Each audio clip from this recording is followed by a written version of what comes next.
evento da Expo Minério 2025 em parceria com o Instituto Escolhas. Para a abertura oficial deste evento, gostaria de convidar a senhora Larissa Rodrigues, diretora de pesquisa do Instituto Escolhas. Por favor, seja bem-vinda.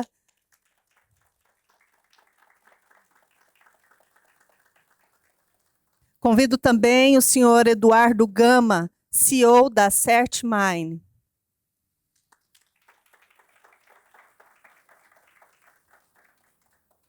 E convido Disney de Paula, organizador da Expo Minério.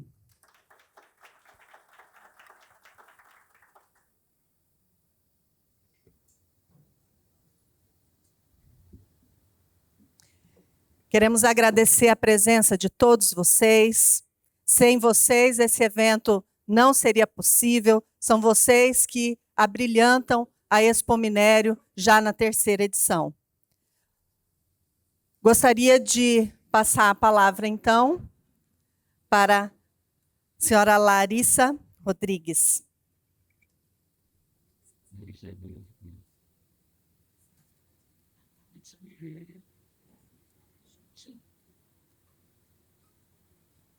Bom dia a todas e a todos. É um prazer enorme estar aqui.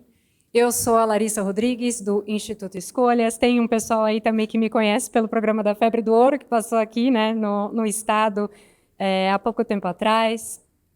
Bom, nessa abertura, uma palavra muito breve, mas eu queria primeiramente dizer, de fato, que é um prazer enorme estar aqui, com essa sala tão cheia, com a presença de vocês, para a gente fazer, eu acho que um dia histórico mesmo, de discussões e reflexões. Queria muito agradecer a parceria com a Expo Minério, que possibilitou tudo isso e está organizando um evento maravilhoso, robusto, que cada vez mais só se consolida como uma das maiores feiras de mineração do país. Então, eu agradeço a organização aqui, em nome do Disney de Paula, que está fazendo tudo isso. A doutora Pamela também está aqui, o Humberto.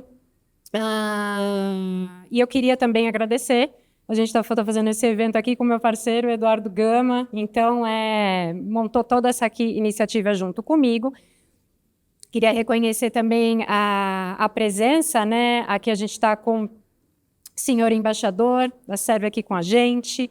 Daqui a pouquinho a gente tem a chegada da doutora Julevânia Olegário, do Ministério de Minas e Energia, que acho que vai trazer uma perspectiva e dividir o que está acontecendo ali dentro do governo sobre o assunto que a gente vai tratar aqui do dia. Queria lembrar também do deputado Zé Silva, que só não está presente aqui hoje, porque, de fato, teve que cumprir uma agenda no Estado, mas a gente está com a Frente Parlamentar da Mineração aqui no evento e, enfim, toda uma parceria aí que não é de hoje. Queria agradecer todas as cooperativas que estão aqui, os mineradores, as empresas, enfim, é muito bom estar dividindo esse espaço aqui com vocês hoje. Um pouquinho mais tarde, claro, eu vou falar do assunto do mercúrio, mas agora, né, para abrir mesmo o dia, eu queria falar sobre esse encontro aqui, tá? O nome do evento, né, que é Mercúrio, Olhando Juntos para o Futuro, ele não é à toa. A gente pensou esse nome assim para dar o tom, na verdade, do que a gente espera desse encontro aqui.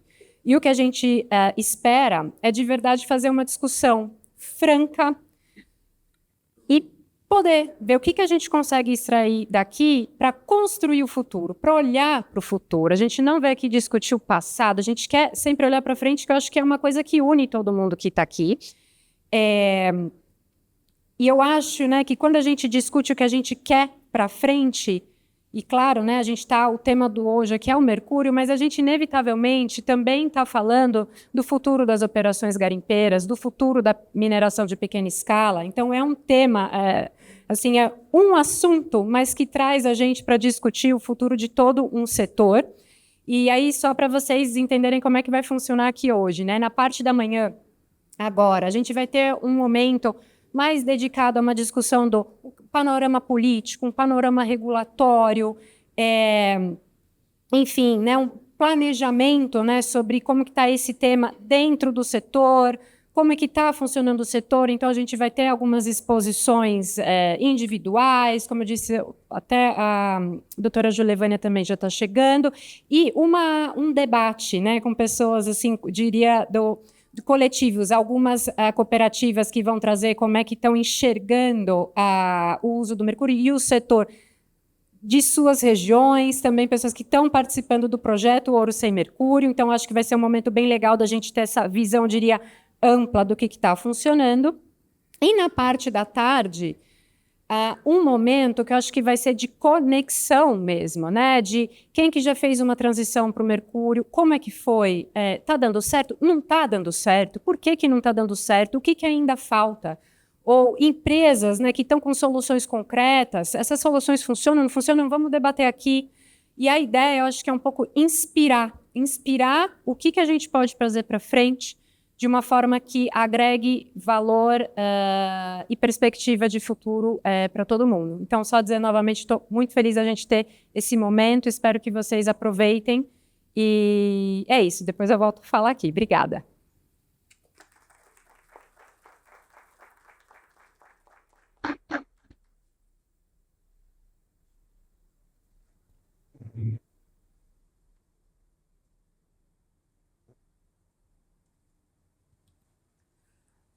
Convido agora o senhor Eduardo Gama, CEO da CertMine, para a palavra de abertura.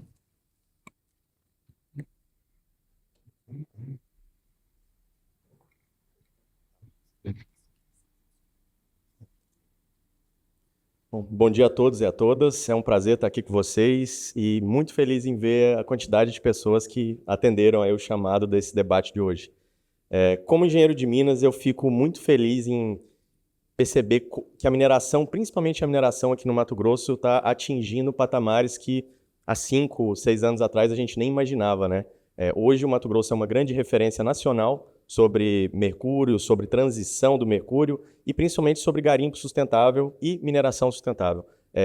Queria agradecer a Larissa, que é incansável nessa luta contra o mercúrio. Não é do jeito que a gente queria, nada é do jeito que a gente queria. Gostaríamos de ter tido um tempo longo para poder fazer essa transição, mas o panorama regulatório hoje aponta outra coisa. Então, Instituto Escolhas foi essencial para a gente chegar nos debates que a gente tem hoje, sejam de PLs, sejam de empresas que não tinham interesse no mercado brasileiro e hoje já olham com mais atenção. Então, parabéns, Larissa, parabéns ao Sérgio, que também é um grande parceiro nessa luta. Parabenizar nosso amigo Disney, que é pioneiro, que sem ele nada disso aconteceria.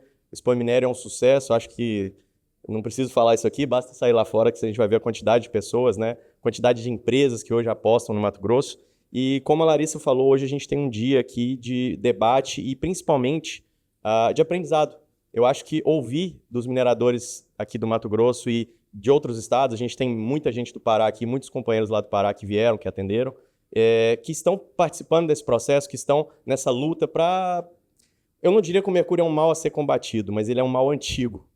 Ele é milenar, né? A mineração artesanal depende do mercúrio, não só no Brasil, mas em diversos países. Então, não é algo fácil, não é uma transição fácil. Então, acho que usando esses exemplos que a gente vai ter aqui, existem muitos mineradores que foram atrás de tecnologias proprietárias. A gente tem empresas aqui com tecnologias que nem sequer foram testadas ainda e estão buscando aqui no Mato Grosso espaço para fazer esses testes. Então, acho que hoje vai ser muito bom para a gente ver esses exemplos, avaliar esses casos, ouvir dessas empresas. Tenho muitos colegas aí de mineração que ainda são um pouco desconfiados com a cianetação, por exemplo, né?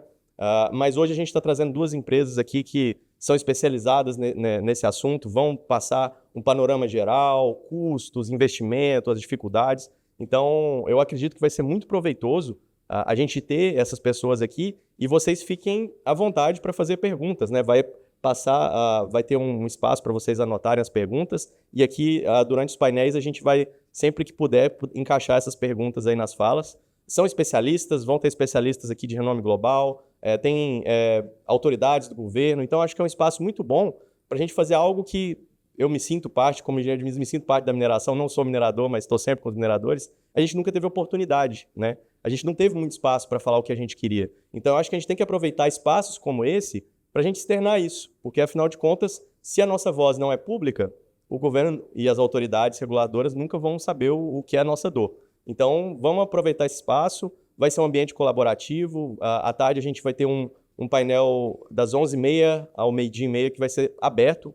Quem quiser contribuir com algum caso, já deixa anotado aí, a gente vai chamar. Então, hoje é isso, não é um espaço para palestras ou coisa do tipo, hoje é um debate. A gente vai conversar, vai trazer pessoas que podem agregar muito e a gente espera aprender muito com vocês também. Bom, obrigado.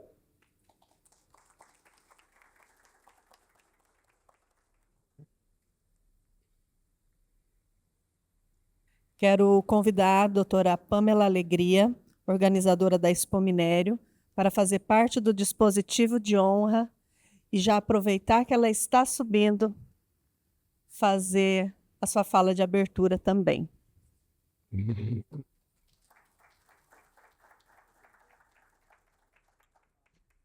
Bom dia a todas e a todos presentes. Bom dia, Larissa, Eduardo, Disney de Paula. É uma grata satisfação termos o Instituto Escolhas na Expo Minério nesse momento, porque efetivamente somos o maior espaço de diálogo do estado de Mato Grosso. E o diálogo ele é feito com construção. É claro que em alguns momentos, quando nós sentimos determinadas dores, as nossas falas podem ser um pouco mais acaloradas, mas é nessa construção que eu tenho certeza que nós vamos transformar a realidade da mineração. Precisamos de uma mineração com práticas sustentáveis na sua cadeia. E o mercúrio, infelizmente, é uma mazela que nos assola há muitos anos, como bem colocado pelo Eduardo. E quando nós temos a dificuldade de obter um insumo que era essencial na cadeia, e aí nós começamos a buscar outras práticas para nos desvencilhar dele, nós estamos evoluindo muito em todos os aspectos, no aspecto econômico, no aspecto social e principalmente no ambiental, porque nós precisamos estar preocupados. E nós só conseguiremos desmistificar a imagem negativa que a mineração carrega há tantos anos, mostrando os nossos debates. Então, eu realmente agradeço o quórum que nós temos aqui hoje para essa discussão, porque ela é, talvez, a de maior relevância no momento para as mineradoras de pequena e média monta e para as cooperativas. Então, aproveitem esse momento e vamos, sim, colocar as nossas dores, porque nós não podemos apenas apresentar os problemas, nós precisamos também trazer as soluções. Muito obrigada a todos.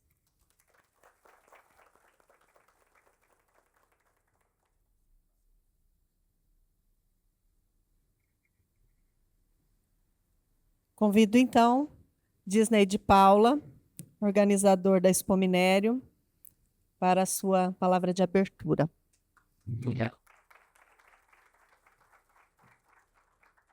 Bom dia a todos. É uma satisfação receber todos vocês aqui no nosso evento. Um evento feito, pensado, construído para a pequena e média mineração. O único evento que reúne pequenos e médios mineradores no Brasil, para discutir temas importantes para esse segmento. Hoje, Mato Grosso, até sexta-feira, desde ontem até sexta-feira, Cuiabá é a capital de discussão da pequena e média mineração no Brasil. E eu vejo aqui gente de todas as regiões do Brasil. Encontro gente aqui do Pará, que veio especialmente para o nosso evento. Quem é do Pará, levanta a mão, por favor. Gente do Amapá, está aqui. Rondônia, Minas Gerais. Quem mais? Tem algum outro estado que eu não falei? São Paulo, está aqui. Brasília. Gente, que satisfação tê-los aqui. Vejo aqui na minha frente Écio Moraes, Dr. Roberto, pessoas que vêm trabalhando aí arduamente em projetos para tirar a pequena e média mineração dessa lama, desse lamaçal que é trabalhar hoje com o mercúrio. A gente sabe que precisamos evoluir. Quando trouxemos esse debate para a Expo Minério e fizemos a parceria com o Instituto Escolhas, no primeiro momento a gente pensou, mas o Instituto Escolhas só aponta o problema. Mas o Instituto Escolhas veio aqui também para apresentar soluções. Isso que nos orgulha e quero agradecer muito, viu, Larissa, por essa parceria. Porque quem apresenta problema tem que apresentar soluções. E vocês nos proporcionaram trazer essa solução. Então, um dia inteiro para discutir essa problemática do mercúrio, que a gente, que é do setor da mineração, sofre muito, e vemos aqui cooperativas como a Cogavep trabalhando arduamente para tirar o mercúrio do seu sistema. Hoje, praticamente, os mineradores de Peixoto de Azevedo já não usam mais mercúrio. Vejo aqui companheiros da minha terra, Peixoto de Azevedo. Uma satisfação recebê-los aqui. Presidente da Cogavep, Gilson Camboim. Ou seja, todos vocês que estão aqui hoje não vão sair desse evento da forma que entraram.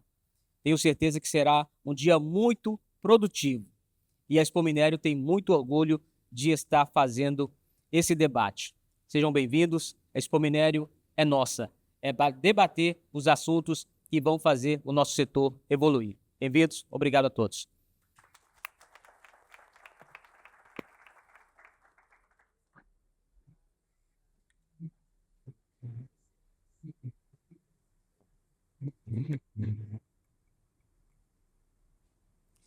Queremos mais uma vez agradecer a presença de todos, um agradecimento especial aos nossos patrocinadores, Ródio, a FEComim, a Fomentas Mine Company, os patrocinadores Diamante, Brasdrill, Keystone, Nexa, patrocinadores Ouro, Aura Poena, Rio Cabaçal Mineração, Salinas Gold.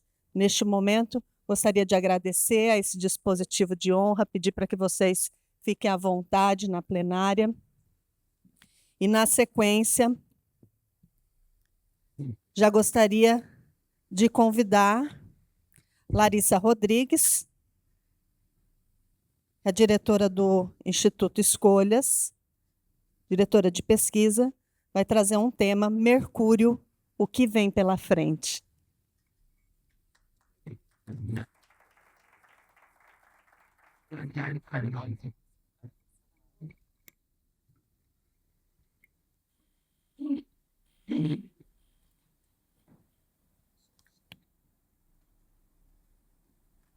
Bom, mais uma vez, bom dia a todas e a todos. É uma alegria ver esse debate tão cheio aqui. O pessoal falou que não ia ter palestra, mas vai ter um pouquinho de palestrinha.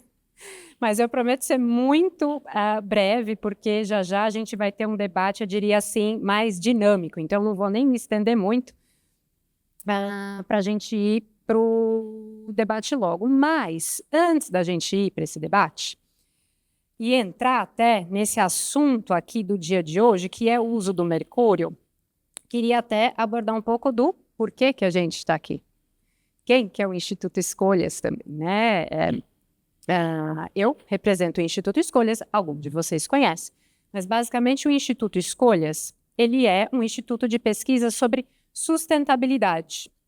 Então, a gente produz estudos, a gente trabalha com proposições de políticas públicas, para avançar com a sustentabilidade. E isso em vários temas, não é só no tema da mineração. Tem outros temas também, como agricultura, regeneração de florestas. Mas um dos temas principais do Escolhas e que eu tenho a honra e o prazer de liderar é o tema da sustentabilidade na e para mineração. E dentro desse pilar de mineração, a gente, claro, acompanha o uso do mercúrio sob diversas lentes, né? Mas principalmente de regulação, de como ele é regulado, de como é que estão as políticas. E também, assim, né, como é que a gente trata quando a gente fala... e ele é... Voltando aqui, ele é um dos principais assuntos, eu diria, hoje, o Dr. Pamela apontou isso muito bem, meus outros colegas aqui também, quando a gente vai falar de mineração de garimpo de ouro, de mineração de pequena escala de ouro, o mercúrio é um dos principais assuntos e a gente precisa falar dele, tá? Então, mais uma vez, obrigada por estar aqui. E eu queria dizer, né, que quando a gente, quando o Instituto Escolhas, ele lida com essa agenda de sustentabilidade, normalmente, a agenda de sustentabilidade, ela acaba, às vezes, vindo carregada com um tom que não é o que a gente gostaria de trazer aqui hoje, porque a gente está sempre falando de responsabilidade socioambiental. E, às vezes, quando a gente fala, às vezes, assim, muitas vezes, quando a gente vai falar sobre responsabilidade ou aumentar a responsabilidade socioambiental, isso vem carregado ali, quase que associado a um tom de cobrança. há um tom de crítica. E eu vou dizer, é verdade. Muitas vezes, sim, é verdade. Vem com crítica, vem com cobrança, mas uma coisa que eu acredito muito, isso está no Instituto de Escolhas e está em mim, pessoalmente, eu não acredito na crítica pela crítica. Eu acredito na crítica pela possibilidade que ela nos dá de evoluir, de crescer, sabendo que muitas vezes as soluções não são fáceis, não são imediatas, por isso elas dependem de uma construção. Às vezes a gente não tem as respostas, às vezes as soluções não são tão simples, e isso gera, para quem está recebendo o assunto, ou mesmo para quem está lidando o assunto, eu digo, do meu ponto de vista, às vezes a gente gera uma frustração, a gente queria que as coisas fossem diferentes e melhores de imediato, todo mundo quer isso, mas a gente sabe que não é assim. Então, por isso que é importante a gente ter esse espaço de poder fazer a crítica de modo confortável, de entender quem está do outro lado da crítica, de colher, ou seja, que isso venha de um movimento de fato de diálogo. Porque eu acho que o que une todo mundo que está aqui hoje é de fato avançar, tá? Eu tenho certeza que esse é um objetivo comum. Todos aqui, estão trabalhando. Pô, a gente é brasileiro, a gente quer ver as coisas sempre num outro patamar. E a gente precisa sempre se organizar. E é sempre mais. Assim, são assuntos que não retrocedem, é sempre mais.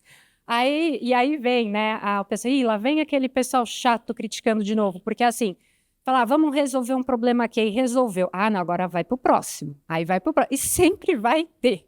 Mas eu também acho que é muito melhor ter o chato na sala, digamos assim, porque pelo menos o chato está aqui, com a cara para vocês, entendeu? E não aqui falando, olha, não, tá tudo maravilhoso, esse pessoal aí que está falando mal não sabe de nada, porque isso não resolve.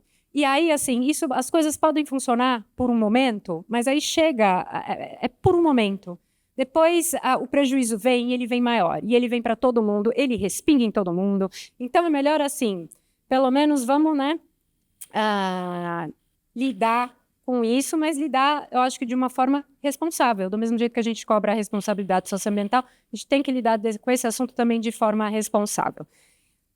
Eu disse, agora entrando mesmo no assunto, eu vou falar aqui sobre mercúrio, eu não vou falar de um ponto de vista sobre as contaminações, sobre o perigo, que eu acho que isso muitos de vocês têm visto, aí tem muitas pesquisas sendo lançadas, apresentadas cada vez mais, mas eu queria trazer, que eu acho que é um ponto que eu consigo até contribuir mais, que é de fato esse panorama político regulatório do que é o que está acontecendo, e é o que está acontecendo não só aqui, Brasil, mas também no cenário internacional, que influencia toda essa discussão que está aqui, porque a gente pode até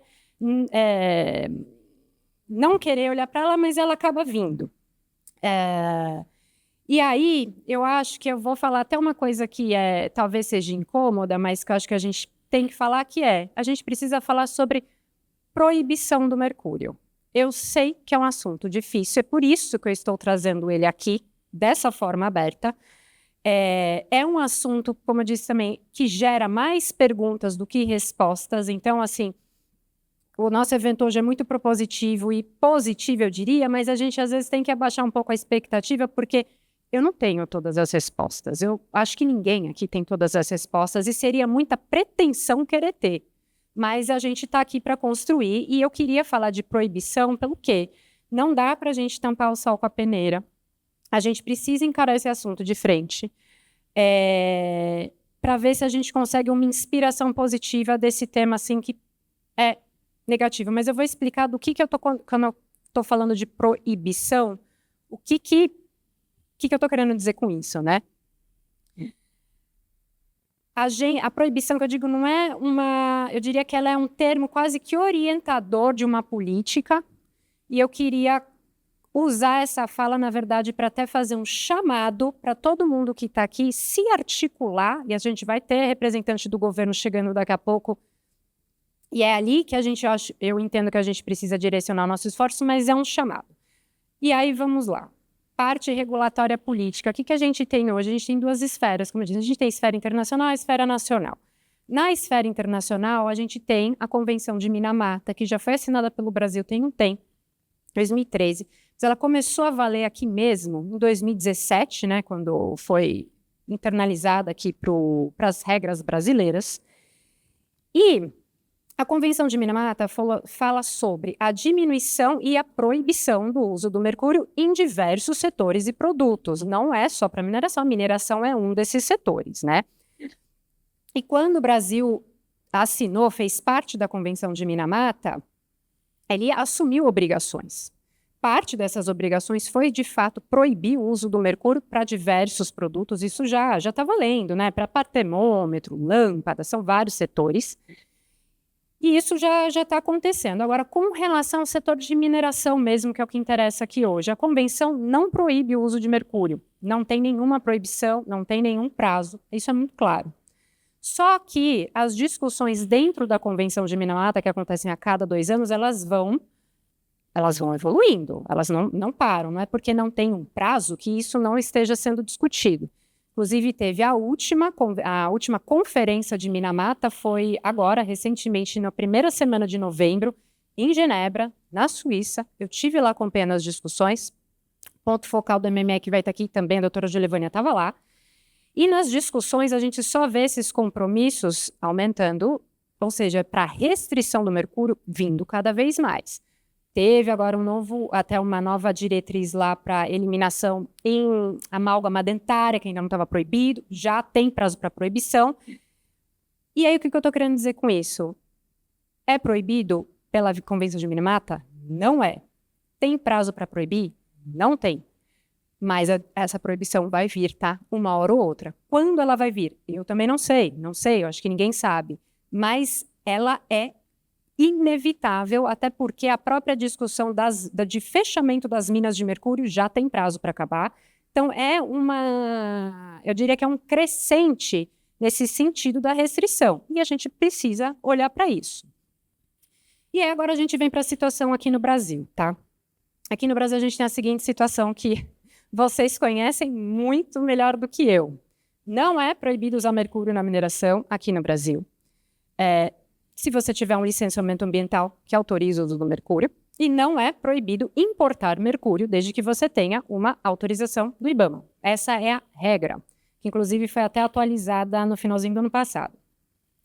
Então, não tem uma proibição formal, mas ela existe na prática uma quase proibição, porque já não tem mais importação formal. O governo brasileiro já diz que esse ano, 2025, as importações formais de mercúrio se encerram por conta da retirada do mercúrio na indústria de cloro-soda. Então, o que isso significa? Que vocês já sabem, a gente tem uma insegurança imensa nas operações que estão usando mercúrio, ou seja, vira um problema. Então, se não vira um problema por outras razões, acaba virando um problema de insegurança. E ninguém quer ficar na situação de insegurança. Então, a gente está hoje num cenário que é assim, pode usar mercúrio? Então, pode, mas não pode.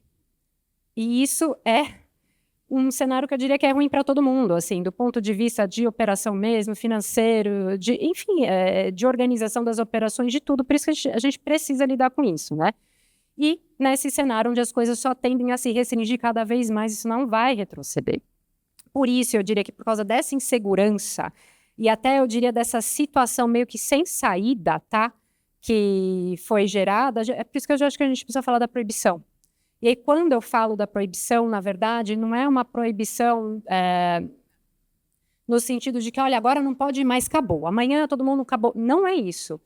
A proibição ela é quase que um marco orientador de você falar, olha, se o Brasil fizer um plano organizado, falar, olha, ano 2020, alguma coisa, 2030, acabou, a gente consegue se programar. Hoje em dia a gente não consegue se programar. E quem paga a conta são vocês, não sou eu, são vocês. E aí, já estão pagando, eu sei que estão pagando uma conta que eu diria que ela é mais dolorosa até do que cara. Então, a gente precisa isso. E aí, voltando até para o que eu estava falando da Convenção de Minamata, tem vários instrumentos aqui no Brasil que a gente poderia usar para organizar essa, que aí eu falo, não é Veja, quando eu digo proibição, na verdade o que eu estou querendo dizer é uma transição. E para organizar a transição, a gente poderia ter vários instrumentos, poderia ter decreto, tem projeto de lei, já existe, mas um dos instrumentos-chave é uma das obrigações que o Brasil tem que apresentar para a Convenção de Minamata, que é o Plano Nacional de Ação. Plano Nacional de Ação, Plano de Ação Nacional. Isso é uma obrigação da Convenção de Minamata. O Brasil já deveria ter entregue esse plano há anos atrás. A gente não entregou e a gente teve a cara de ir para a Conferência de Minamata, agora em novembro, sem o plano. E por que esse plano é importante, né? Porque é nele que o Brasil consegue definir essas orientações de como é que o setor pode se adequar de forma concreta e, principalmente, qual que é o apoio que o governo vai dar para que isso aconteça, porque hoje não existe apoio nenhum. E aí eu até queria destacar que ontem a gente teve uma fala e um compromisso que foi um dos mais importantes que eu achei, que o governador Mauro Mendes, vocês acompanharam, esteve aqui ontem na abertura da Expo Minério, e ele fez um compromisso de dedicar parte dos recursos que são pagos pelo próprio setor da mineração para alocar a essa transição para um ouro sem mercúrio, para colocar em pesquisa, para colocar em prática. E esse foi o primeiro apoio financeiro, né? Porque você tem vários tipos de apoio, mas a gente está falando de apoio financeiro, que é o que faz diferença, o governador fez. E eu realmente espero que essa ação do governador puxe outros governadores e principalmente também puxe o governo federal, para que a gente veja as condições que a gente precisa para sair do mercúrio refletidas no plano. E aí, de novo, eu queria fazer um chamado para a gente aqui se organizar, tá?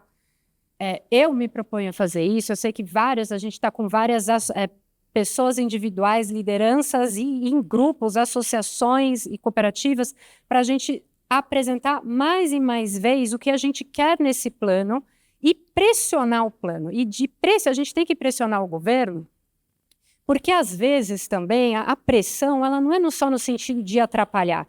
Às vezes a gente pressiona um servidor público que está ali tentando fazer o seu trabalho e às vezes não consegue porque não tem prioridade aquele assunto. E quando a gente se organiza e pressiona, a gente está ajudando aquela pessoa a conseguir levar a nossa pauta adiante. Então, esse é um chamado a vocês, porque nas discussões que a gente tem dentro da Convenção de Minamata, lá, por exemplo, tem recursos financeiros que servem para o Brasil se adaptar e avançar com os compromissos de Minamata. A gente tem que disputar esses recursos. Esses recursos também têm que vir para cá, para as operações, para a gente conseguir fazer essa transição para quem ainda não fez ou quem ainda até nem enxerga a possibilidade ainda de conseguir fazer. A gente tem que disputar o espaço político, a gente tem que disputar todas as linhas que vão estar naquele plano e os recursos financeiros que vão vir para aquele plano, porque senão não vai vir. É a situação que está todo mundo aqui agora, não vai mudar. Então, aqui, realmente, só para finalizar, eu sei que as coisas não são feitas de uma hora para outra, nunca é. E aí, retomando aquele meu comentário inicial, né, de quando a gente vem aqui fazer crítica, às vezes também, quando a gente está falando de política pública, que é o que a gente está falando aqui, as coisas avançam na política pública ou não avançam numa velocidade muitas vezes diferente da realidade. Então, às vezes, a gente está vendo algumas coisas acontecendo nesse assunto do mercúrio, que é as regras do jogo, o que está sendo discutido não está alinhado no tempo das operações de vocês. E é aí que a gente gera essa contradição, essa insegurança muito grande para as operações. Então, a gente precisa ajustar isso, eu acho que é no plano que a gente precisa cobrar do governo federal, que a gente tem um espaço para fazer isso, a pessoa do governo vai estar aqui daqui a pouco e ela é muito sensível e está aqui para escutar vocês, então vamos aproveitar esse espaço para a gente, né, sair dessa situação, que eu acho que é o interesse de todo mundo. Então, assim, últimas palavras. No cenário internacional, esse assunto tende a caminhar cada vez mais para uma restrição e uma proibição. Quando a gente tem isso no cenário internacional, vai acabar, se reflete aqui para dentro do Brasil, então a gente não pode deixar de olhar para isso. Aqui no Brasil, a gente está com essa tremenda, que é em relação ao mercúrio, que é igualzinho quando você vai num restaurante e fala, ai, tem aquele prato, a pessoa fala, ai, tem, mas acabou. É isso, o mercúrio é assim, tem, mas acabou. Então, e isso é péssimo, né? Assim, é bom a gente falar disso, mas a gente tem que fazer isso de forma estruturada, organizada, e a gente tem espaço, eu acho que nessa plateia aqui, para construir isso juntos, tá? E eu acho que a gente está nesse ponto, um ponto que é incômodo, mas ele é um cenário fértil para a gente transformar. E se é para transformar, vamos transformar de uma forma que fique positivo para todo mundo, com apoio, com capacitação, com diálogo e com previsibilidade. E eu vou encerrar, eu não vou falar mais nada aqui hoje, porque eu já falei muito, e depois eu quero só ouvir, porque muita gente vai falar aqui, trazendo panoramas talvez mais interessantes do que o meu. Obrigada.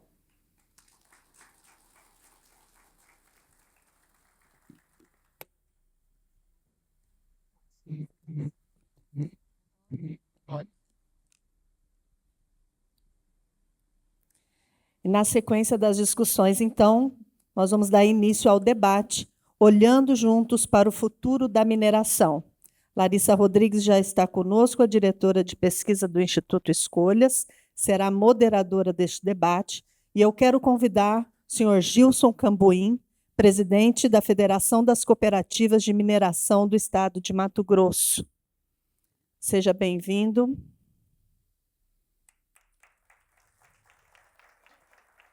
Convidamos o senhor Fernando Lucas Tavares, presidente da FECOGAP e da Uniouro.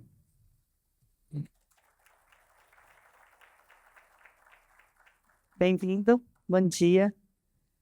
Convido o senhor Écio Moraes, diretor executivo do Instituto Brasileiro de Gemas e Metais Preciosos, o IBGM.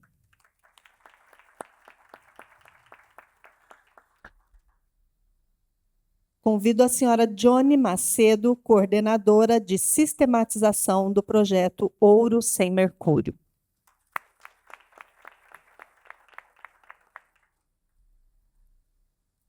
Damos início, então, ao debate Olhando Juntos para o Futuro da Mineração e passo a palavra para a nossa moderadora, Larissa Rodrigues. Obrigada. Como eu disse, não se preocupem que eu não vou praticamente mais falar, porque queria ouvir, né, agradecer muito a presença aqui dos nossos convidados para esse debate. E a gente está aqui, né, com essa representatividade aqui de cooperativas e federações de duas regiões importantíssimas e diferentes, que eu acho que é legal para a gente ouvir a perspectiva, né, de cada um deles. A gente tem o Écio, né, que é representante aí do setor usuário, da indústria, de tudo isso, então também tem a sua perspectiva e está fazendo coisas muito interessantes. E a gente tem a Dione, né, trabalha aí no programa, no Ouro Sem Mercúrio, tem toda essa, diria mais do que participação no programa, uma bagagem mesmo aí, já atuando do lado de cá, que a gente está querendo cobrar, pode ajudar a gente a cobrar muito. E então é isso, eu vou passar a palavra. Só a gente está. A pessoa está chegando ali, já falo, mas eu queria passar a palavra primeiro aqui para o Gilson. E é um debate, né? Mas o que eu queria, Gilson, desse debate, que eu acho que é importante para todo mundo, é você passar a sua visão sobre como é que você está vendo tudo isso, né? E passar essa visão e também o que você enxerga para frente. Bom dia a todos. Bom, alguns já me conhecem do setor. Eu estou hoje coordenador nacional no cooperativismo mineral dentro da OCB. Aqui no estado eu sou conselheiro estadual. Estou presidindo a FECOMIN, que é a Federação das Cooperativas de Mineração do Estado do Mato Grosso. E estou presidente na COGAVEP, que é uma das maiores cooperativas de ouro hoje no país, em volume de produção e em números de cooperados.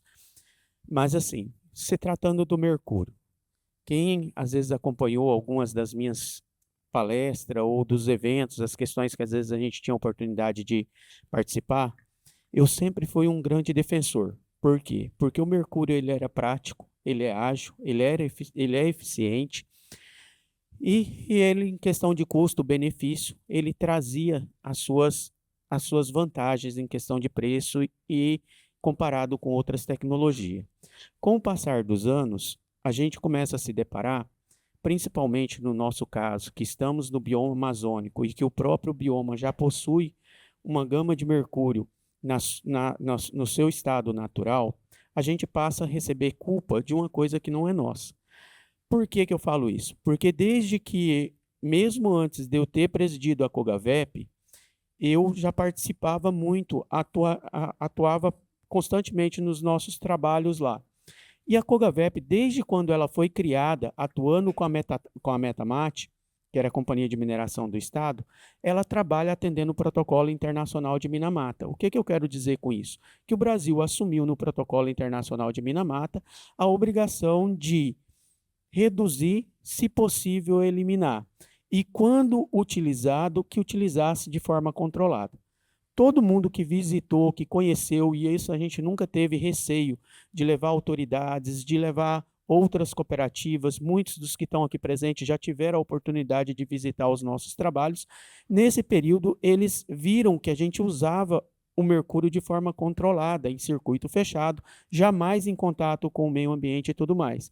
Com todo esse trabalho que a gente fez, com todo o esforço para poder fazer o trabalho de redução, a gente sempre se deparava com a questão de ataques. E a COGAVEP, incansavelmente, nunca parou de tentar buscar alternativa para poder trabalhar de forma mais, ter uma folga maior na questão dos seus trabalhos e na questão de eficiência. Com isso, a gente viu processos de biolixiviação, vimos a questão da nanopartícula, processos mecânicos, micro-ondas, diversas tecnologias que trazem essas alternativas. Muitos deles complexos para os nossos meios de lavra e outros um tanto quanto oneroso fora das nossas capacidades financeiras. Por mais que o pessoal, quem está aqui que trabalha com ouro sabe, parece que a turma olha de um jeito que a gente trabalha com ouro, que eu vou chegar lá, o ouro está na flor da terra, eu pego, eu não tenho custo nenhum, a grama está R$700, parece que eu não tive custo para poder tirar aquele ouro. Parece que a gente não passa por fases, exigências, normas e tudo mais. Então eu falo, não, mas o ouro está bom de preço, mas o custo operacional nosso é muito alto. Graças a Deus que ele conseguiu subir, que conseguiu viabilizar algumas frentes de lavra de produção inferior. Então, assim, a gente fez esse trabalho constante, tivemos diversas questões. Atualmente, a COGAVEP baniu dos seus processos de licenciamento, dos seus métodos de lavra. O que que a gente fez e o que que a gente está utilizando lá? Atualmente, a gente está com os processos mecânicos, né, gravimétricos, na retirada. Mesa vibratória, calhas com carpetes especializados, os concentrados de uma forma diferente. Então, hoje, o licenciamento na COGAVEP se torna sem a utilização de mercúrio por meio desses processos, onde os nossos técnicos, além de visitar, de acompanhar e tudo mais, trazem esse cenário.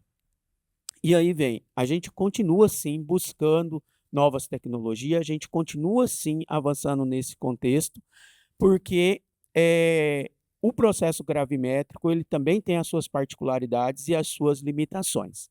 Então, isso estamos com diversos contatos, com diversas instituições, desde a academia quanto a parte da indústria em si, aqui mesmo no Mato Grosso e em outras indústrias, vou citar aqui no caso, que foi uma grande parceira nossa, a Açomáquinas, com as mesas vibratórias, com os equipamentos que eles vêm nos ajudando nesse aprimoramento.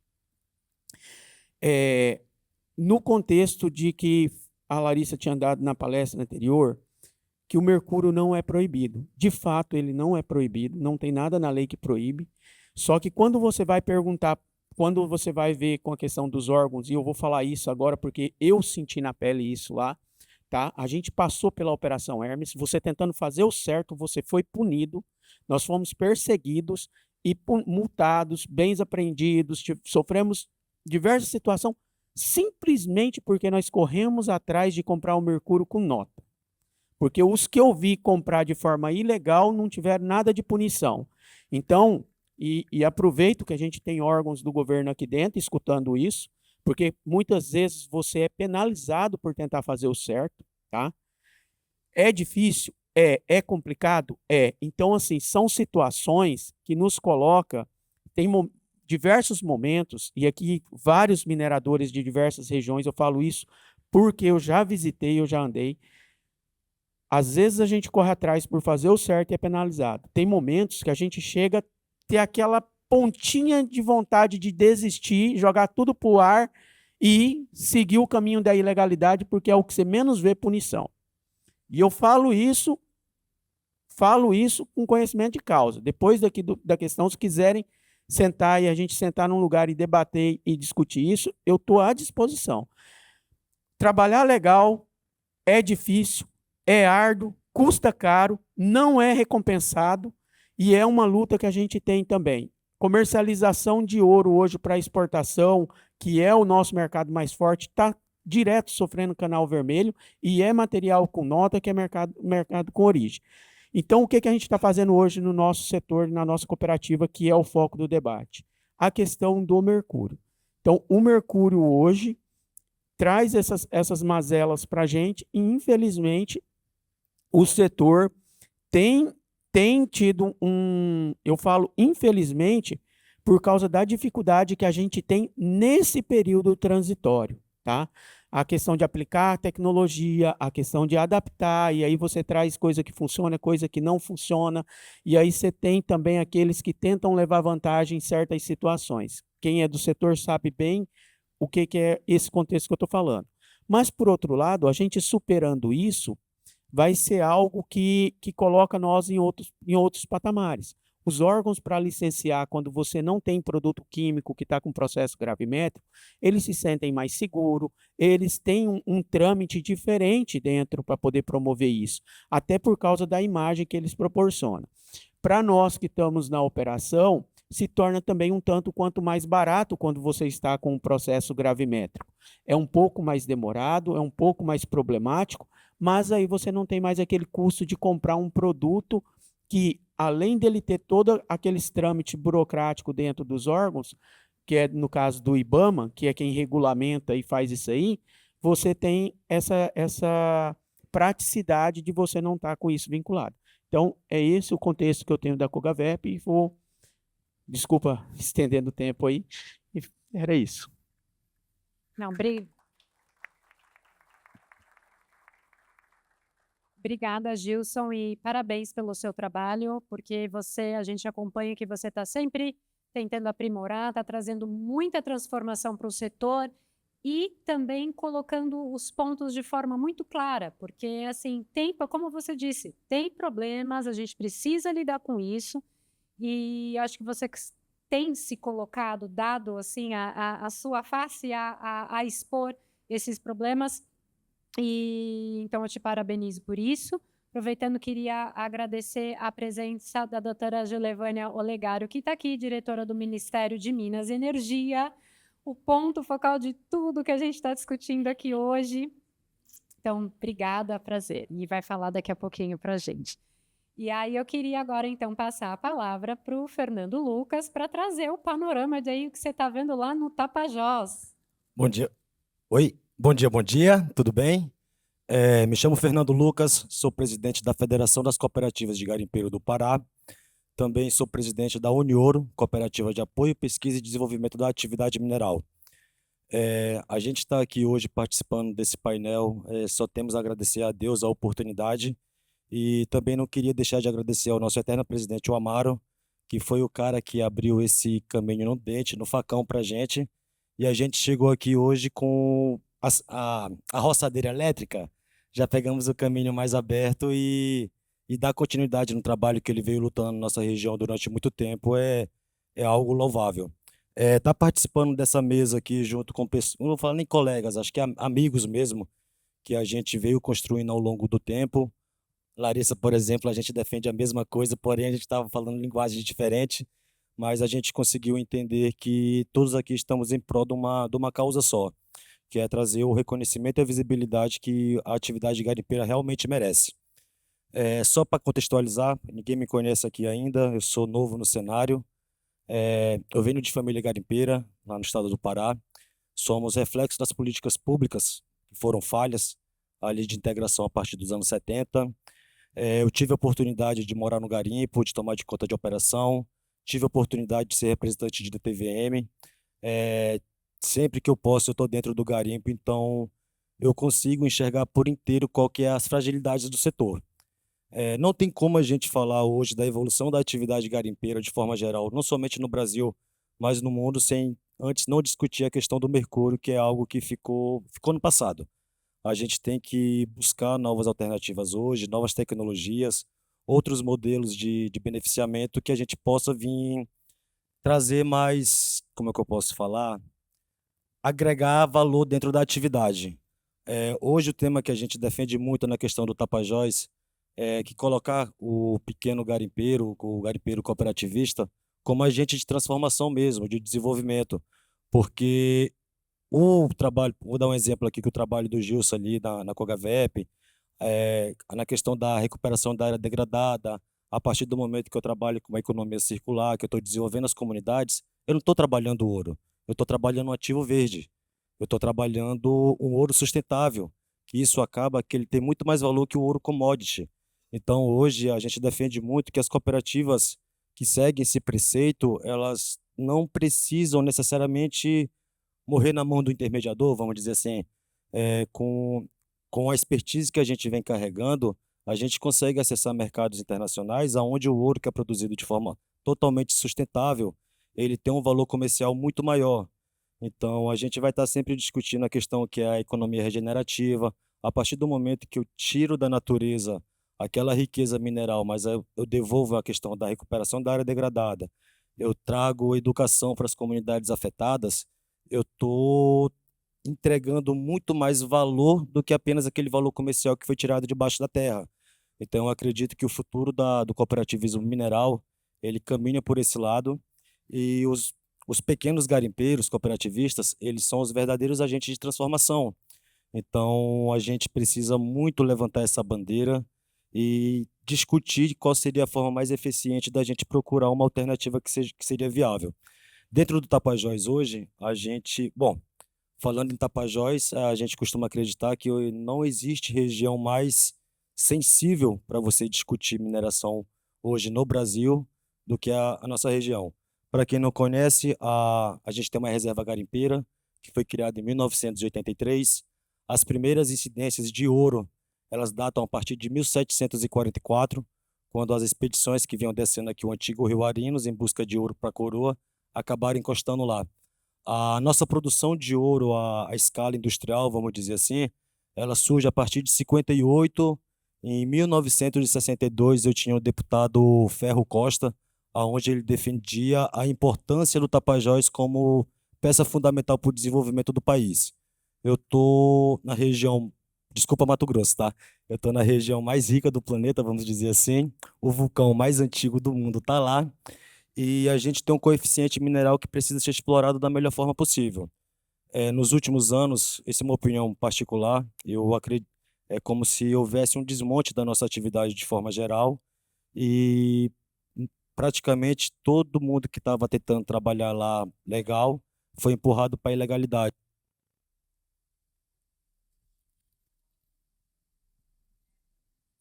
Oi, agora.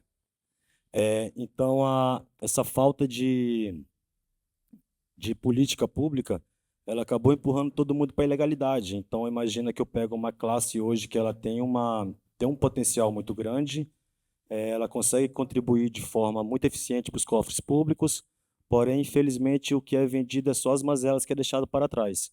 Então, a gente acredita muito que o futuro do cooperativismo mineral, ele passa por governança, passa pela sustentabilidade, ela passa pelo apoio das instituições públicas, e realmente começar a entender qual que é o papel do pequeno garimpeiro dentro da atividade.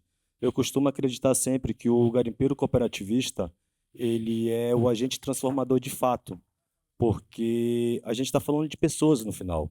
Então, a partir do momento que eu trato aquelas pessoas como a margem da lei, não é que eles são à margem da lei. Ali foi uma falta de política pública que acabou empurrando todo mundo para aquele lado. Então, no final, é como se o próprio Estado tivesse contra o seu povo. E isso já também é uma outra opinião minha, eu acredito que é muito mais fácil o Estado te tratar como bandido, como marginal, do que ele te dar educação e você saber se posicionar de forma correta, quais que são os seus direitos e quais que são os seus deveres. Gente, eu defendo a atividade garimpeira, mas eu também puxo a orelha dos garimpeiros. Eles não são inocentes, não são nenéns.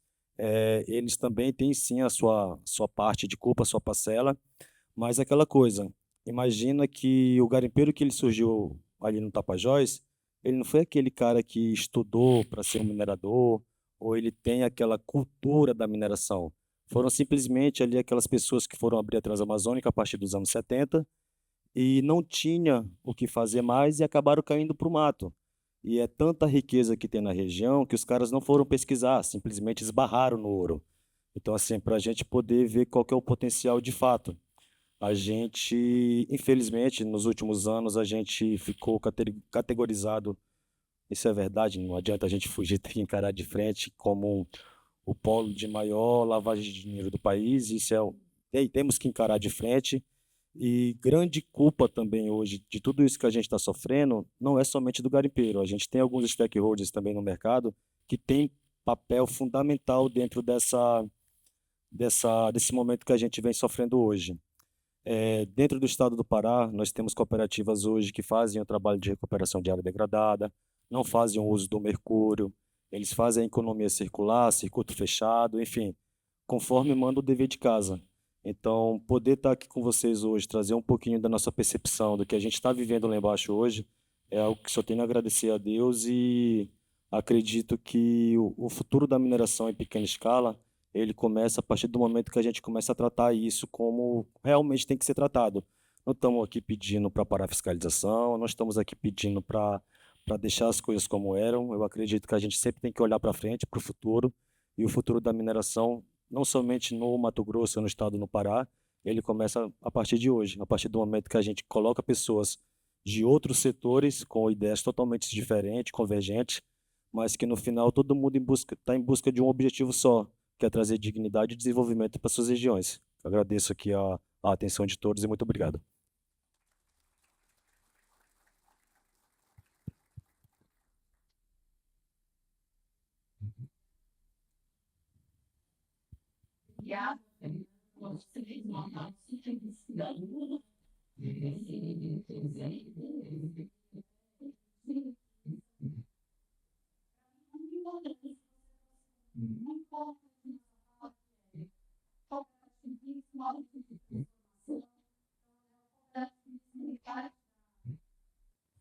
É um modelo que eu acredito, e ele parte do coletivo, né? Ele já parte de uma organização, que é o que eu acho que a gente quer ver para frente.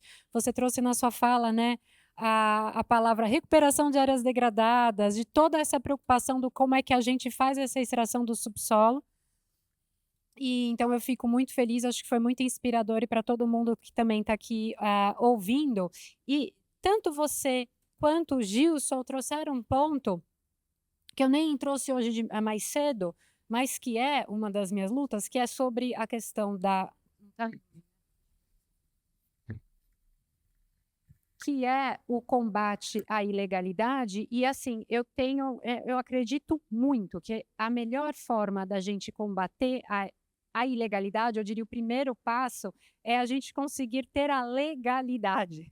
Então, assim, a gente precisa lutar para que, primeiro, quem está legal continue aqui dentro do legal, e não seja empurrado para fora. Muita gente que ainda está na ilegalidade, eu tenho certeza que quer vir para a legalidade.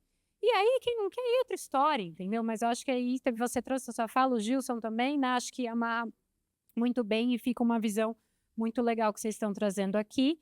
E queria agora passar para uma outra visão de um outro coletivo, né, que é uma outra indústria que está aqui e que está com novidades muito legais, fazendo aí iniciativas muito importantes para o que a gente está discutindo aqui hoje. Então, eu queria passar a palavra aqui para o Écio Moraes, do IBGM.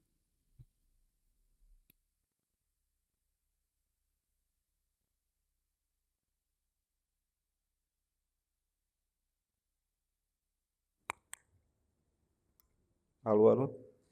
Muito bom dia a todos e a todas. Meu nome é Écio Moraes, eu sou diretor executivo do IBGM, Instituto Brasileiro de Gemas e Metais Preciosos. Congrega a indústria joalheira, basicamente. Aí vocês podem perguntar o que a indústria joalheira está fazendo aqui, né? Discutir mineração, discutir ouro, discutir mercúrio e tudo. A indústria joalheira, simplesmente, ela é responsável por 50% da demanda de ouro no mundo. 50% do ouro primário vai para a indústria joalheira. Já chegou a ser 70%. Hoje é 50% devido a preço, a condições de mercado. Então, na linha do que o Fernando colocou aqui, a gente é um stakeholder importante nesse debate. E eu gostaria de saudar a iniciativa da Expo, do Expo Minério, do Instituto Escolhas, para debater esse assunto, e, principalmente, saudar essa audiência expressiva que está aqui hoje. E espero que essa audiência seja traduzida no fortalecimento da representação de classe de vocês. Fortalecimento da cooperativa e da federação lá do Pará, fortalecimento da COGAVEP, fortalecimento do Sindijóias de Minas Gerais, que representa o segmento de gemas, fortalecimento do próprio IBGM, porque fortalecendo as associações de classe, a representação empresarial, a representação de vocês, é a forma que a gente vai ter força para a gente não se impor, mas a gente ser ouvido junto ao Estado, representada aqui pela nossa batalhadora Juslevânia. A questão do mercúrio é apenas um eixo, eu entendo, relevante, da maior relevância. Acho que tem sido tratado de uma forma complicada. Vou só dar um exemplo que a Larissa levantou. Não está proibido, mas está proibido. Não está proibido. Mas tem uma lei, tem uma instrução normativa do IBAMA que admite que se importe mercúrio. Não estou fazendo defesa do mercúrio, não. Acho que tem que acabar o mercúrio. Agora, o mercúrio é apenas um dos itens mais importantes. Tá bom, nós vamos deixar de usar o mercúrio e vamos usar cianeto. O garimpeiro, a mineração de pequena escala, está preparada para lidar com outro componente, talvez mais tóxico, mais perigoso do que o próprio mercúrio? Não é só a questão do mercúrio, nós temos que falar de qualificação de recurso humano, temos que falar de rastreabilidade, sustentabilidade ambiental, a visão tem que ser sistêmica. E para que nós tenhamos uma abordagem sistêmica para levar esse segmento, que é da maior importância para o país, e cada dia vem crescendo mais, com toda essa discussão de minerais críticos, estratégicos, para a gente levar para um outro patamar, a gente só vai conseguir fazer isso se houver uma parceria público-privada. Não tem outra forma. O Estado não tem capacidade operacional, não tem braço para cuidar dessa diversidade, dessa complexidade que é o tema. Agora, tem que haver força da sociedade civil, que é onde se resolve as coisas. A maior parte das coisas são resolvidas na sociedade civil, gente. É no chão de fábrica. O Estado é importante para a ciência, tecnologia, não estou aqui desmerecendo, mas a gente sente hoje uma certa inércia do poder público no trato dessa questão. Vou te dar um exemplo da 3025. Quando o Brasil vai de crise em crise. Quando aconteceu o fato do Yanomami, que foi o ponto alto dessa crise na mineração de pequena escala, o governo foi rápido e o Ministério da Justiça encaminhou um projeto de lei, o 3025, para regulamentar essa questão. Isso está indo para 3 anos e não avança. Então, quem que vai fazer avançar? Somos nós, pô. Através de quem? Através das associações de classe, que vocês têm que valorizar. Cerca de 2, 3 meses atrás, o IBGM, preocupado com essa questão do mercúrio, e na época ainda, até um pouco mais, na época ainda existia essa possibilidade de vamos trabalhar uma transição no uso do mercúrio, até erradicarmos a utilização. Então, o IBGM entrou em contato com a ABIQUIM, que é a Associação Brasileira da Indústria Química. Falou, olha, nos ajudem aqui a identificar uma empresa que tenha condições de importar o mercúrio para cumprir a regra do IBAMA e depois distribuir isso de forma organizada para a pequena mineração. A Biquim mesmo, de certa forma, nos falou, olha, isso não vai ser muito viável.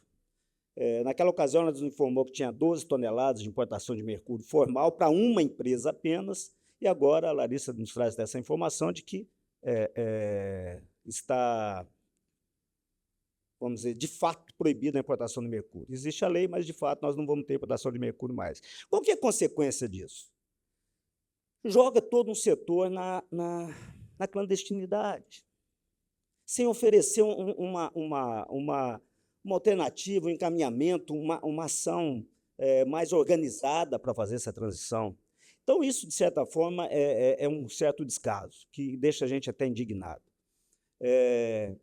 Retomo aqui, nós não estamos fazendo defesa de mercúrio, pelo contrário.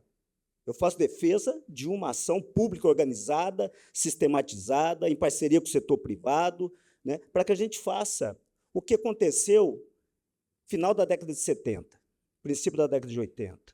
Até final da década de 70, o Brasil era... vocês acham que existe informalidade no segmento de ouro? Naquela época, era praticamente 100%. O Brasil não tinha produção de ouro formal, praticamente. Era toda de pequena mineração e praticamente não existia... As estatísticas eram peanuts. Hoje nós produzimos 100 toneladas de ouro. Naquela época, mal e porcamente, eram 10 toneladas. E aconteceu dois fatos que provocaram uma parceria público-privada que revolucionou o mercado de ouro no Brasil. O primeiro foi uma crise de balanço de pagamento. O Brasil, para quem se lembra, quem é jovem mais tempo, o Brasil entrou numa crise externa e não tinha dólar para pagar a dívida. Acabou o dinheiro brasileiro. E, ao mesmo tempo, quebrou o México e tudo mais, quebrou o Brasil, quebrou os países emergentes. E, naquela época, descobriu-se Serra Pelada. E, como todos sabem, ouro é igual a dólar. O governo olhou e falou, pô, tá aqui, vamos... Serra Pelada vai nos salvar. Né? Nós vamos gerar os dólares para pagar a dívida externa. Então, a partir daquele momento, a partir de uma iniciativa público-privada, porque foi empresariado, o IBGM teve participação importante nisso, a Noro teve participação importante nisso, o Banco Central teve participação importante nisso, nós organizamos o mercado de ouro, criamos bolsa mercantil e futuros de mercadorias, criou-se a Resolução 1121, que permitiu a exportação de joias, exportação de ouro e receber em certificado ouro, ou seja, naquela época, pelo dólar paralelo, regularizou toda a exportação de ouro no Brasil e nós saímos de 10 toneladas para 100 toneladas em 10 anos. Permitiu a entrada de empresas internacionais na exploração de ouro. Eu acho que nós vivemos hoje um momento de redescoberta do ouro. Redescoberta do ouro. Mas só vai acontecer se houver uma parceria público-privada. Para finalizar minha fala aqui, reconheço a complexidade do tema e o IBGM está procurando auxiliar, mitigar esse problema todo. E o que nós estamos fazendo, que eu acho que é uma iniciativa interessante, que nós esperamos que seja. Nós estamos coordenando uma atividade aqui na Baixada Cuiabana, por diferentes motivos. A Baixada Cuiabana é um bom laboratório para a gente trabalhar regularidade, transparência, rastreabilidade no ouro. Nós firmamos um termo de cooperação com 6 mineradoras aqui, e o nosso objetivo não é só erradicar o mercúrio. Todas essas 6 já não usam mercúrio mais. Mas é mais do que isso. É promover desenvolvimento ecológico, sustentabilidade social, sustentabilidade ambiental, usar essa experiência para mostrar que existe inteligência, que existe boas práticas, que existe possibilidade da gente ter um mercado muito mais transparente, forte, profissional, através desse projeto piloto. Então, são 6 eixos estratégicos, e a gente está muito otimista de que esse projeto pode ser um laboratório, um exemplo, um projeto piloto, que a gente possa replicar em outras praças, em outras províncias, como o caso, por exemplo, lá do Tapajós, que, para quem não sabe, se existe 2.000 PLGs no país hoje, 1.000 está lá no Tapajós, né, que é o principal produção. E só para finalizar aqui minha fala, para a gente ver como existe uma descoordenação entre as ações. Tapajós produz ouro desde a década de 50, 58. Sempre foi um grande produtor de ouro. Ou seja, era uma província homológica. Na década de 70, 80, me corrija aqui se estiver errado, O governo foi, também não estou fazendo juízo de valor, o governo foi e criou uma zona de proteção ambiental em cima da província garimpeira. Isso. O que é isso, gente? É pedir confusão. Falei assim, não está acontecendo nada, deixa eu arrumar uma confusão aqui. E foi lá arrumar uma confusão. Quer dizer, sem planejamento, sem conversar, não é uma crítica, Giovana, a um governo. É o Estado. Nós precisamos repensar isso, não só para o ouro, repensar para o Brasil. Né? Nós temos diferentes problemas aí que necessitam dessa maior integração público-privada. Então, para finalizar mesmo, espero que essa audiência aqui se traduza em fortalecimento das suas associações de classe, porque é através delas que vocês vão ser ouvidos. Tá certo? Muito obrigado aí a todos.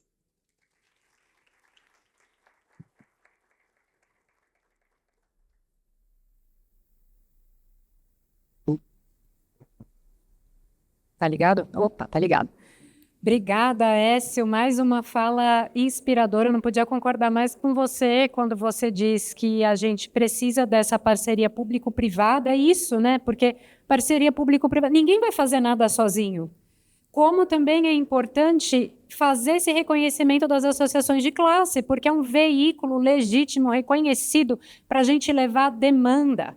E aí, né, a gente tem aqui, duas cooperativas, uma associação de classe, uma pessoa que vai falar daqui a pouco sobre o projeto Ouro Sem Mercúrio, e a gente precisa pegar o que está aqui, aí, também, né, Instituto Escolas aqui, é sociedade civil, colocar nos papéis aqui, e juntos a gente tem que pegar isso aqui, ó, e levar para ali, para a doutora Julevânia, para a gente ajudar a doutora Julevânia. É isso que às vezes o cobrar, a gente não está o cobrar nem sempre é negativo, o cobrar a gente ajuda, porque a gente tem que trabalhar na parceria com o público. Então, fico muito feliz, Écio, e te parabenizar pela iniciativa aqui na Baixada Cuiabana, porque eu acho que vocês foram assim pioneiros, sabe, em fazer, como você disse, usar esse laboratório para fazer um bom experimento. E eu tenho certeza que vai ser mais do que experimento, porque então assim, eu fico até acho que há pouco tempo não, mas alguns poucos anos atrás, esse painel ia ser outro. E aqui a gente só tem... Fico até emocionada. Exemplo positivo aqui, ali. Então, isso é muito bom. E agora, falando nisso, queria pedir aqui para a Dione, que trabalha no projeto Ouro Sem Mercúrio, está mergulhada nessa discussão toda, para você trazer um pouco do seu trabalho, que vem aí também de toda uma trajetória, e como é que você está enxergando isso, Dione? Bom dia a todos. Eu queria agradecer em nome do Humberto, Disney e a Pamela pelo convite, né, para estar aqui, e a Larissa também. Eu queria começar dizendo o seguinte, a Larissa falou em proibição. Proibição nunca funcionou, né? A proibição tácita nunca funcionou para nada. E isso nós tivemos exemplos. Eu trabalhei 17 anos no Ministério de Minas e Energia, tive o prazer de trabalhar com a Julevânia.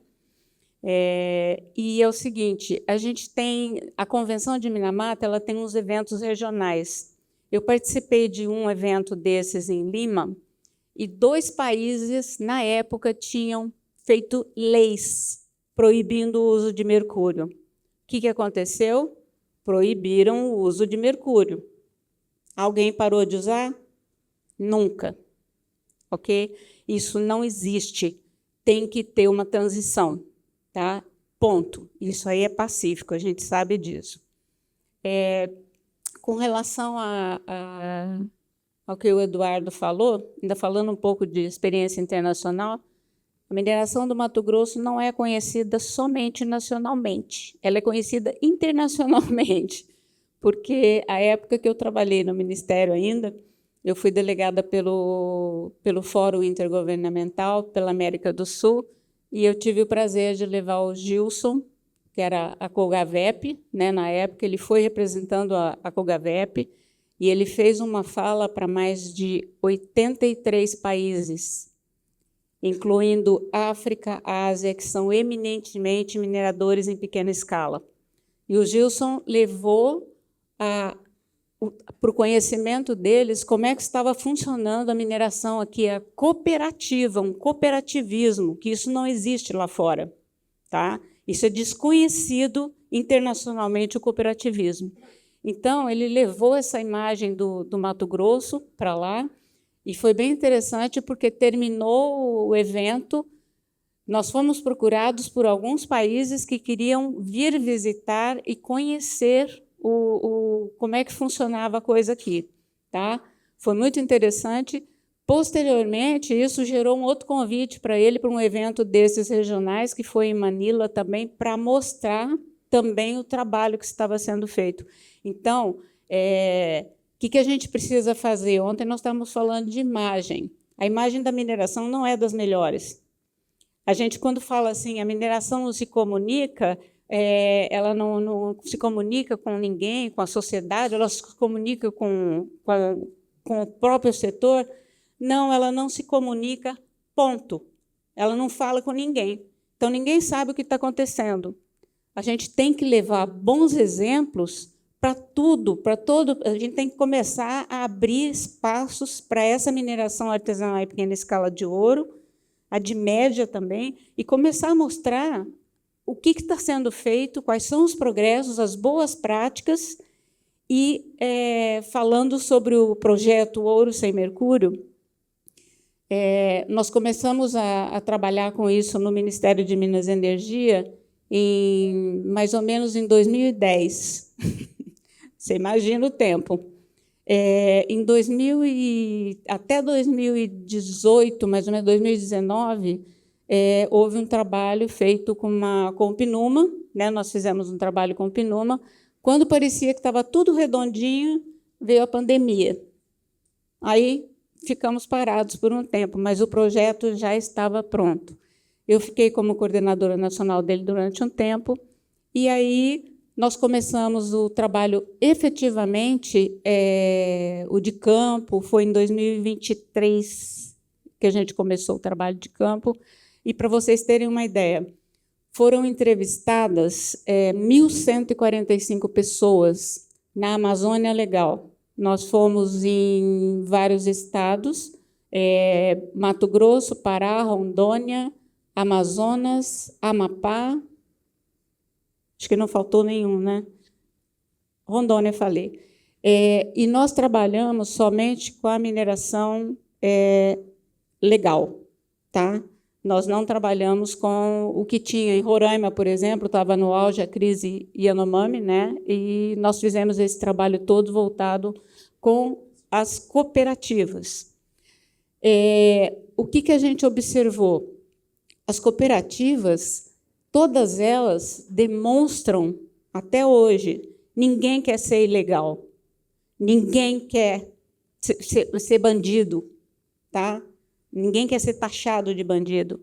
Quando falam em garimpo ilegal, eu arrepio de cima e embaixo, porque não existe garimpo ilegal, existe mineração ilegal, existe extração ilegal. Isso é um fato. Tá? Então, hoje, nós tratamos o garimpeiro, ele tem endereço, ele tem nome e ele está legal. Ok? Nós temos que batalhar muito por isso. Todo o trabalho que foi desenvolvido, nós vimos que mais de 90% das pessoas que foram entrevistadas, elas disseram que querem acabar com o mercúrio. Como é que a gente faz? Ok? Nós fizemos esse trabalho do diagnóstico do ouro sem mercúrio. Agora eu vou fazer um pouquinho de propaganda aqui, porque, se vocês quiserem ver, são 10 volumes que foram escritos. O meu companheiro de projeto está aqui, o Hassan, ele vai fazer uma apresentação depois. E nós trabalhamos na coordenação desse projeto, e esses volumes todos estão no nosso site, que ainda vai ficar por mais um ano, né? Ouro Sem Mercúrio, www.ourosemmercurio.com.br. Nós verificamos que existe uma gama também de alternativas para a substituição do mercúrio na extração do ouro. O que acontece? Não existe uma solução só, não existe uma tecnologia só que vai resolver isso.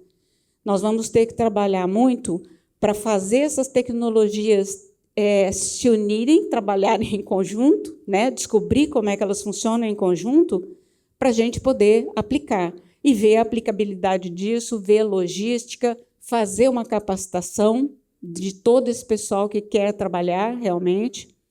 E, para isso, a gente precisa do quê? Do Plano de Ação Nacional. A Julivânia deve falar disso depois. Essa minuta foi entregue para o Ministério de Minas e Energia como um produto do projeto.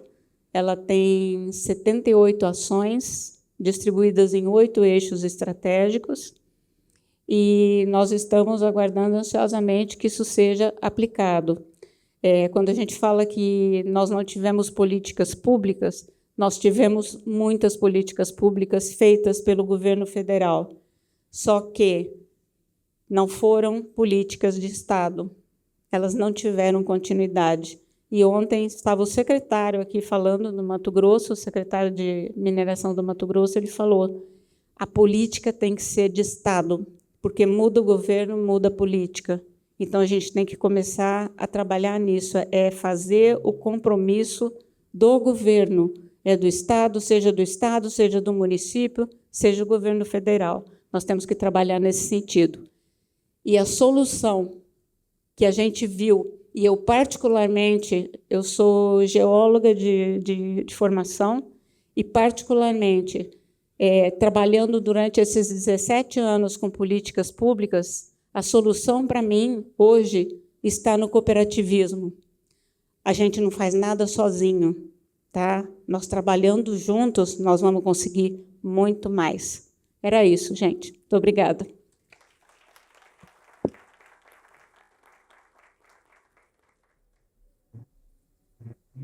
Obrigada pela sua fala, Dione. A Dione já até, olha, quase que introduziu a próxima fala que a gente vai ter daqui a pouquinhos minutos. A gente agora está aqui no encerramento desse painel. Não sei se a gente não controlou o tempo para vocês poderem apresentar o trabalho de vocês, que eu acho que é por isso que a gente está aqui e poder ouvir. A Dione falou uma coisa que eu concordo, que eu não sei até se eu deixei muito claro na minha fala, mas eu concordo. Quando a gente fala de proibição, isso é um tema forte. Você fala, a gente pode até falar que os países que proibiram e não deram certo, né? Já está quase virando, todo mundo sabe. Mas eu também acho, por isso que eu falo, também a gente tem que falar disso, porque a gente tem que ter meta. Alguma meta, porque senão também a gente vai trabalhar não existe transição se você não quer chegar a algum lugar, né? E aí eu acho que eu acho que é isso que a gente está construindo aqui, tendo todo um diagnóstico pronto, e uma coisa que você falou, Dione, que acho que é fundamental, quando você faz essa pesquisa enorme, entrevistando muita gente, pergunta, você quer o mercúrio? Não, as pessoas, todo mundo quer fazer de uma forma que seja mais segura para si, para o entorno, para o seu coletivo, né? E eu acho que está lá. Eu acho que vocês conseguem mostrar a vontade. A gente agora precisa suprir essa vontade. A gente sabe que não é fácil, mas acho que é esforço. A gente tem alguns exemplos aqui. Deixa eu só dar o exemplo que você deu do amálgama dentário. O que acontece? O amálgama ele vem sendo eles querem erradicar tem muitos anos.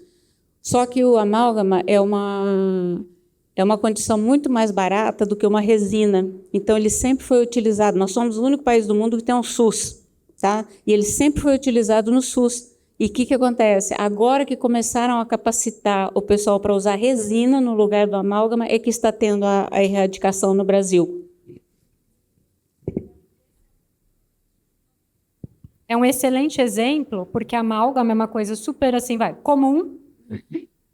Tem a proibição agora em Minamata, a proibição não é para amanhã. A proibição, ela prevê uma transição. Ela é para 2032, se eu não me engano, né? Mas assim, ela fez essa previsão para a gente poder construir, de fato, esse caminho, mas tem um compromisso. A gente tem esse compromisso, né, do plano. A doutora Julivânia está aqui, vai poder contar como é que isso está sendo feito. Então, é muito bom a gente estar aqui com o Ministério para a gente fazer esse diálogo, né, ter essa escuta e se ver e estar nesse espaço. E eu queria, aqui, sem mais delongas, agradecer muito, mas não só agradecer, eu queria parabenizar cada um de vocês pelo trabalho incansável que vocês estão fazendo, que não é um trabalho nem de ontem, nem de antes de ontem, é um trabalho, diria, acho que de uma vida, de todo mundo que está aqui. E, às vezes, o caminho, né, a gente fica frustrado com muita coisa que a gente vê no caminho, mas todos aqui vocês trouxeram frutos que, poxa, está valendo a pena, né? Vale a pena. Então, parabéns, parabéns, Gilson, parabéns, Fernando, parabéns, Écio, e parabéns, Dione. E a gente continua todos aqui, a gente está aqui o dia inteiro, e a gente continua essa conversa nos próximos painéis, pelos corredores. Obrigada.